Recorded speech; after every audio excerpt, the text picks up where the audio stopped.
Betting apps investigation తప్పకుండా నడుస్తుంది.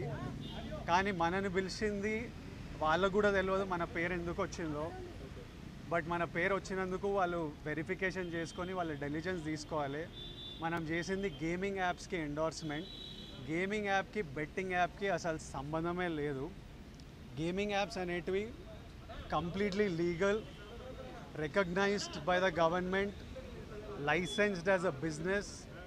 వాళ్ళకి జిఎస్టీలు, టీడీఎస్లు, కంపెనీలు, it's fully registered, recognised by supreme court and various state governments. అది గేమింగ్ యాప్. అటువంటిది A23. ఇప్పుడు క్విక్గా డౌట్ ఉన్న వాళ్ళకి క్విక్గా మీరు గూగుల్లోకి వెళ్ళి టాప్ గేమింగ్ యాప్స్ అని కొడితే కొన్ని వస్తాయి A23తో సహా. ఫస్ట్ ఆఫ్ ఆల్ ఈ గేమింగ్ యాప్స్ని, ఇల్లీగల్ బెట్టింగ్ యాప్స్ని మీరు సపరేట్ చేయాలి. అది జర్నలిస్ట్గా మీ రెస్పాన్సిబిలిటీ.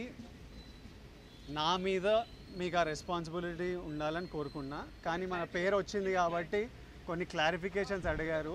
ఆ clarification account details, transaction details ఏంటి, ఆ కంపెనీ, అవన్నీ పంపించేసినాము. ఇంతటితో సమాప్తం. Thank you.